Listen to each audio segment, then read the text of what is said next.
Hello students, welcome to Medibeats. నేను మీ Rupesh. Start చేసే ముందు ఒక్క మాట, ఈ వీడియోలోని ఇన్ఫర్మేషన్ మీకు యూజ్ అయితే ఖచ్చితంగా సబ్స్క్రైబ్ చేసుకోండి. వీడియో అయిపోయాక సబ్స్క్రైబ్ చేసుకోండి సార్, మర్చిపోకండి.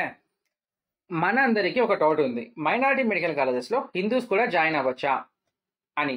ఫస్ట్ ఆఫ్ ఆల్, ఈ మైనారిటీ కాలేజెస్ అన్నీ కూడా గవర్నమెంట్ మెడికల్ కాలేజెస్ కావు. ఇవన్నీ కూడా ప్రైవేట్ మెడికల్ కాలేజెస్. ప్రైవేట్ కాలేజెస్లో ఫ్రీ సీట్స్ని ఏ క్యాట్ సీట్స్ అంటారు. గవర్నమెంట్ ఫిక్స్ చేసిన పేమెంట్ సీట్స్ని బీ క్యాట్ సీట్స్ అంటారు. ఇకపోతే ఏజెంట్ ద్వారా అయినా కానీ కాలేజ్ మేనేజ్మెంట్ ద్వారా అయినా కానీ మాట్లాడుకుని తీసుకునే సీట్స్ని ఎన్ఆర్ఐ సీట్స్ని సి క్యాట్ సీట్స్ అంటారు. నిజానికి అన్ని సీట్స్ కూడా ముస్లిమ్సే తీసుకోవాలి. కానీ మాపప్ రౌండ్లో ముస్లిమ్స్ తీసుకోని సీట్స్ని, అంటే మిగిలిపోయిన సీట్స్ని ఎవరైనా తీసుకోవచ్చు. ఆ రూల్ ఉంది. సో ఈ మాపప్ రౌండ్లో హిందూస్ కూడా ఈ సీట్స్ని తీసుకోవచ్చు. అంటే మీనింగ్ ఏంటి, ఇక్కడ ఖాళీగా ఉన్న సీట్స్ని మాపప్ రౌండ్లో, స్ట్రే వేకెన్సీ రౌండ్లో ఎవరు తీసుకుంటే వాళ్ళకి ఇస్తారు. ఇది విన్నాక అసలు నేను చెప్తుంది కరెక్టా కాదా అనే డౌట్ మీకు రావచ్చు. తప్పులేదు. అందుకే ఒకసారి అలాట్మెంట్ లిస్ట్ కూడా చెక్ చేద్దాం. అప్పుడు మీకు అందరికీ ఒక క్లారిటీ వస్తుంది. ఇది last year Fatima medical college Kadapa allotment list అండి. ఒకసారి ఇక్కడ చూడండి. బీసీఏ క్యాస్ట్కి చెందిన ఒక అమ్మాయి గంజి అంజలి. ఈ అమ్మాయి హిందూ, కానీ తనకి ఇంట్రెస్ట్ ఉండడం వల్ల తను స్టే వేకెన్సీ రౌండ్ 2లో సి క్యాట్లో సీట్ తీసుకుంది, క్యాట్ సి. అలాగే కింద చూడండి, ఇంకొక అమ్మాయి అనుష, తను కూడా సి క్యాట్లో సీట్ తీసుకుంది. ఇవన్నీ పేమెంట్ సీట్స్. ఇక మనం Nimra medical college Vijayawada allotment list చూసుకుంటే, శుభం స్వామి అనే అబ్బాయి స్టే వేకెన్సీ రౌండ్లో బీ క్యాట్లో సీట్ తీసుకున్నాడు.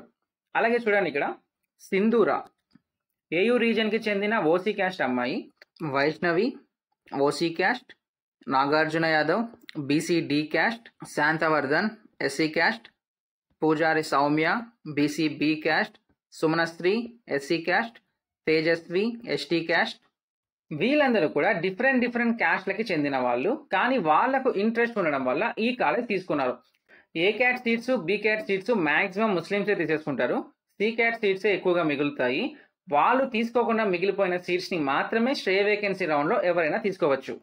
ఇదే నేను తెలంగాణలో ఉన్న మైనారిటీ మెడికల్ కాలేజెస్ చెక్ చేస్తే ఆ కాలేజెస్లో ఎవరు హిందూస్ చేరలేదు. బికాస్ ముస్లిమ్సే అన్ని సీట్స్ తీసేసుకున్నారు.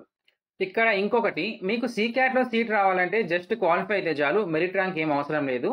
హిందూస్ మైనారిటీ మెడికల్ కాలేజెస్లో చేరితే ఏమైనా ప్రాబ్లమ్స్ ఉంటాయా అంటే ప్రాబ్లమ్స్ అయితే ఏమీ ఉండవండి. పేరుకే మైనారిటీ మెడికల్ కాలేజెస్, అంతా ఒకటే. ఇండియాలో ఏ మెడికల్ కాలేజ్లో అయినా ఒకే విధంగా టీచ్ చేస్తారు. అన్ని కాలేజెస్ కూడా ఎన్ఎంసీ కరికులంని ఫాలో అవ్వాలి. ఈ కాలేజెస్కి ఆ కాలేజ్కి అలా డిఫరెన్స్ అయితే ఏమీ ఉండదు. డిఫరెన్స్ ఏంటంటే, నార్మల్ మెడికల్ కాలేజెస్లో హిందూస్ ఎక్కువ ఉంటారు, ముస్లిమ్స్ తక్కువ ఉంటారు. మైనారిటీ మెడికల్ కాలేజెస్లో ముస్లిమ్స్ ఎక్కువ ఉంటారు, హిందూస్ తక్కువ ఉంటారు. అంతే తేడా. మనకు సీట్ ముఖ్యం. అది ఏ కాలేజ్లో వచ్చినా వదులుకోకండి. ఎంబీబీఎస్ఏ. మీకు నేను చెప్పిందంతా అర్థమైంది అనుకుంటున్నాను. ఇలాంటి వీడియోలు మరిన్ని కావాలంటే వీడియోని లైక్ చేసి ఛానల్ని సబ్స్క్రైబ్ చేసుకోండి. నీకు ఈ ఇన్ఫర్మేషన్ యూజ్ అయితేనే సబ్స్క్రైబ్ చేసుకో. Okay, thank you. నెక్స్ట్ వీడియోలో మళ్ళీ కలుద్దాం. Bye bye.